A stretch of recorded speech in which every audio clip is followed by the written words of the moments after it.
Clear your desk, Bridget. You're done here. Security will walk you out. The room went completely still. 22 people staring. Not one of them said a word. I stood there, hand closing around a folded document inside my jacket pocket. She had no idea what I was holding. My name is Bridget Callahan. I'm 30 years old. I grew up in Pittsburgh, in a row house that smelled like motor oil and dish soap. My dad, Patrick, worked the floor of a machine shop for 30 years. My mom cleaned other people's houses on weekends so we could afford school clothes that didn't fall apart by November. Nobody handed us anything. You worked, you kept your head down, and you were grateful for steady ground beneath your feet. I was the older daughter. The quiet one. My younger sister, Dana, was everything I wasn't. Loud, charming, always dressed like she was already running something. Family gatherings, she worked the room. Uncles laughing, aunts fussing over her. She had a gift for making people feel like her attention was a prize worth chasing. I spent my 20s doing the invisible work. Bookkeeping first, then administration, then operations. All of it at the small manufacturing company our father co-founded with his business partner, a man named Ray, back in 1991. I learned that business from the floor up. I knew the vendor contracts, the labor agreements, the machinery cycles. I knew which clients paid late and which ones needed a phone call before an invoice. When Dad got sick, I was already running more of the day-to-day than anyone admitted out loud. And when he passed, the family just assumed Dana would take the reins. She had the confidence. She had the title they'd always given her in their heads, the one they always praised, the one with presence. Nobody asked what Dad actually wanted. I wasn't polished. I wasn't loud. But I was the one Dad trusted with the real decisions, and I had a piece of paper to prove it. If you've ever been the one who held everything together while someone else got all the credit, you already know how this feels. You kept showing up. You did the work nobody noticed until it stopped getting done. Bridget's story is for you. Subscribe so you don't miss what happens next. And click like if you're already on her side. 6 months after we buried my father. On a Monday morning in October, Dana called an all-staff meeting. I didn't think much of it. We'd had a few since the funeral. Transition updates, that kind of thing. I got there early, poured a coffee, took my usual seat near the window. The room smelled like burnt coffee and dry erase markers, the way it always did before 9 in the morning. Dana walked in carrying a stack of printed papers. She set one face down in front of each chair before anyone had fully settled. Then she clicked to her first slide. It was an org chart, a new one. One I had never seen before. My name was gone. The operations director box, the role I had held for 6 years, the role I had built from scratch, had a new name in it. Priya Mehta. Dana's college roommate. A woman I had met exactly once, at a birthday dinner 2 years ago. She had never worked in manufacturing. She had never managed a vendor relationship or read a union contract or spent a Tuesday at midnight figuring out why a shipment was held at customs. Dana smiled at the room. We're restructuring for growth, new leadership, new energy. This is an exciting moment for all of us. I raised my hand. Can we discuss this privately first? She didn't even look at me directly. Bridget's been wonderful in a support role. But we need real leadership now. A small pause. No offense, sis. A few people shifted in their seats. Nobody spoke. There's nothing to discuss, she said. The decision's been made. I sat through the rest of the meeting with my hands flat on the table and my face completely still. When it ended, I walked to the side door to get some air. I pressed my keycard to the panel. Nothing. The little light stayed red. I tried again. Red. I found out later she had called IT the Friday before and had my access deactivated, before she told me. Before she told anyone. She had planned the whole thing over the weekend and walked in Monday morning like it was just another meeting. I sat in my car in the parking lot for a long time. The engine wasn't running. Outside, the wind pushed a paper cup across the asphalt. I watched it until it stopped. Then I remembered the envelope. 3 months earlier, my father's lawyer had mailed me a manila envelope. I'd opened it, seen that it was dense with legal language, and set it aside during the worst weeks of grief. I had meant to get back to it. I just hadn't. I picked up my phone and called the number on the return address. "Mr. Holt," I said when he answered. "I think I need to come in." What came next didn't happen all at once. It happened in layers, each one worse than the last. The week after the meeting, Dana had facilities move my things to a shared admin desk near the front reception area. No explanation given to staff. My old office, the one with the window that looked out over the loading dock, was given to Priya before she had even started. I found out because someone left a furniture request form on the shared printer by mistake. Dana sent a memo to the department leads. No more looping Bridget into vendor communications. No more copying her on financial reports.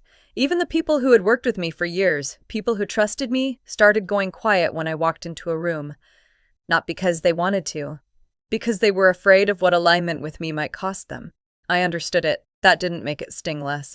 The second thing happened at a client lunch Dana invited me to 3 weeks later.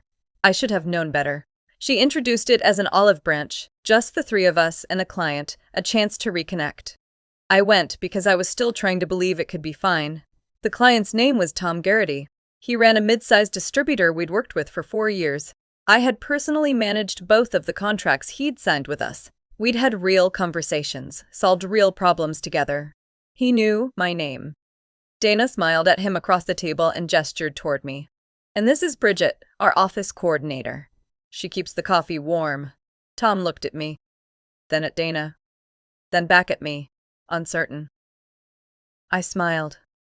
I said, "Good to see you again, Tom." 3 of our colleagues were at that lunch. They all heard it. I watched one of them look down at his water glass and stay there. The third thing happened on a Sunday afternoon at my mother's house. Dana had called a family meeting. That's what she said when she texted. Family meeting. Which meant our mother, me, and Dana sitting around the kitchen table where we used to do homework. Dana brought a document. She said Dad had always intended for operational responsibilities to be formally unified under one executive for the good of the business. She said he would have wanted the company protected during the transition. She slid the paper across the table toward me and said I just needed to sign. My mother, still soft with grief, still looking for reasons to believe everything was going to be okay, was already nodding. He would have wanted this, Dana said. You know that, Bridget. I looked at the document for a long moment, then I set it back down. I'm not signing this. Dana's voice hardened. You're being selfish. You're destabilizing this family. I didn't argue. There was no point. I picked up my jacket, said goodbye to my mother, and drove home with my hands tight on the wheel. That night, I opened my laptop and typed a short email. Mr. Holt, I think it's time we talked. I had started to remember things my father said in his final months. He wasn't a sentimental man. He didn't make long speeches or sit at the edge of the bed telling you what mattered. He showed you things in documents. He said it by what he put in writing. Once, about 2 years before he died, he had looked at me over the kitchen table after Dana left a Sunday dinner early and he said something I didn't fully understand at the time. Dana will want everything, he said. Make sure you know what's yours before I'm gone. I had assumed it meant the house, a piece of jewelry, something small. The manila envelope held something different. Inside it was a shareholder transfer document, properly executed, witnessed, legal. My father had begun transferring shares to me 18 months before his death.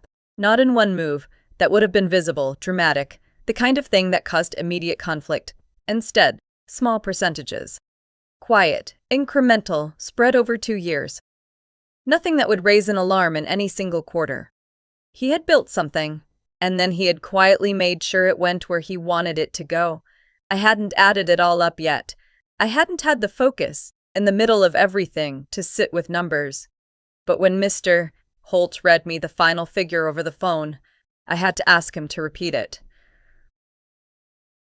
I said nothing to Dana, nothing to my mother. The next morning I drove to work, signed in at the front desk like everyone else, sat at my shared admin desk, and opened my email.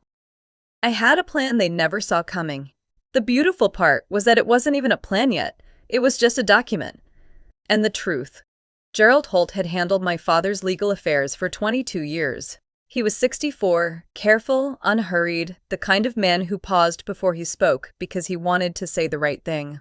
Dana had always referred to him as the old guy Dad liked. After the funeral, she had tried to move the company's legal work to a newer, flashier firm. Holt stepped back from the retainer quietly. He didn't make a fuss, but he didn't hand over all the files. We met at a diner 2 towns over on a Wednesday afternoon. I got there first, took a booth in the back, and ordered coffee I didn't drink. He arrived exactly on time, sat across from me, and set a folder on the table between us. He walked me through it slowly, every transfer, every date, every witnessed signature. My father had been methodical. Nothing rushed, nothing sloppy. When Holt reached the final tally, he looked up at me over his reading glasses. "Your father didn't make a mistake," he said. "He made a choice. He just didn't tell anyone but me." I held 51% of the voting stock. Holt told me to say nothing. "Wait," he said. "Let her move. Let her think she's already won." I didn't have to wait long. 2 weeks later, Dana distributed a formal shareholder meeting notice. She was calling a vote to amend the company bylaws, permanently eliminating the operations director role and consolidating all executive authority under the CEO. Under herself, the notice went to the two minority shareholders, both longtime family friends who attended Dana's dinner parties and thought of her as the obvious heir. It was a formality, really. She expected a clean 100%. She did not send the notice to me. She didn't know she needed to. The share transfers had never been announced internally. As far as Dana knew, I was the office coordinator who kept the coffee warm. She had scheduled a vote. She just forgot to check who actually owned the company. I wrote the date in my calendar. I told no one. I called Mr. Holt and he said simply, "I'll be there." The day of the meeting, I arrived at 9:58 for a 10 o'clock start. "Mr. Never."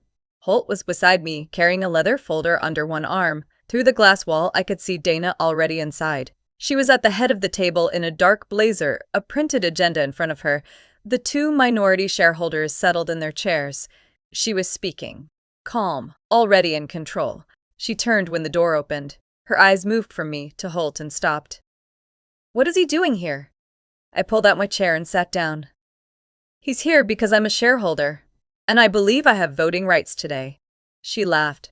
It was the kind of laugh designed to make someone feel small. "You own a few shares, Bridget. Don't embarrass yourself." Holt said nothing. He opened the folder and began placing documents on the table, one at a time in a line. Transfer records. Dates. Signatures. The final cumulative total. The room went quiet, not the polite quiet of a meeting, the stunned kind. Dana's friend leaned over and whispered something. Dana shook her head, voice tight. "That's not possible.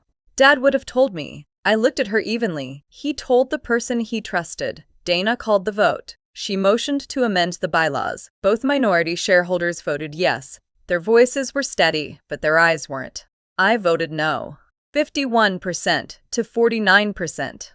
The motion failed. Dana stood up from her chair. "You can't do this. This is Dad's company." "It's our company," I said. "And right now, I'm the majority shareholder, so here's what's going to happen." I placed 3 counter motions on the table, reinstating the operations director role with full authority, requiring board approval for all future executive personnel decisions, commissioning an independent audit of all decisions made in the past 6 months. I called the vote on each one. All 3 passed. Dana had no path to stop them. She stood at the head of the table with her printed agenda in her hand and no road left to walk. Then her voice changed. The cold authority drained out and something else came in, soft and practiced. "Mom is going to hear about this." I gathered my copies, straightened them against the table, and stood up. "Tell her," I said. "Tell her exactly what happened today." I walked to the door. Holt followed. Behind us, the glass door eased shut, and that room, full of people, did not make a single sound. The audit took 3 weeks. The results were not subtle. Dana had been drawing an executive salary supplement since the month after the funeral, approved by no one, documented nowhere, taken without board knowledge or consent. It was not a small number. She was not removed. I didn't push for that. She was stripped of unilateral financial authority and placed under board oversight for all decisions above a defined threshold. She kept her title. She lost the power she had built behind it. 2 of the long-term employees who had gone silent around me during those months came to my office separately, a few days apart. They didn't make speeches. They just said they were sorry and asked if there was still a place for them. I told them both yes. My mother called on a Thursday evening. She cried. I listened. I didn't yell. I didn't try to win the conversation. I explained myself once, clearly, and then I let the silence be what it was. I wasn't trying to win, I told her. I was trying to protect what Dad built with his hands. There's a difference. She didn't say much after that, but she stayed on the line. I think about that envelope sometimes. The way it sat unopened on my desk for 3 months while I moved through grief in a fog. The way my father had planned it all so quietly, so carefully, over 2 full years without ever once telling me the full picture. He trusted me to find it. He trusted me to know what to do with it. The ones who overlook you are often counting on you to overlook yourself. I stopped doing that the day I opened that envelope. If someone in your life has ever tried to erase your contribution, treated your work, your loyalty, your years of sacrifice like they simply didn't count, then this story belongs to you too. You're not imagining it. You're not overreacting. And you are not alone. Drop a comment. Tell your story. Even just a few words. You deserve to be heard. Click like if this reached you, and share it with someone who needs it today. Bridget didn't stop here.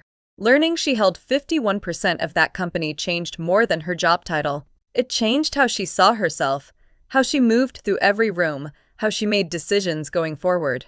And what happened between her and Dana after that meeting, the real conversation, the one that took place months later.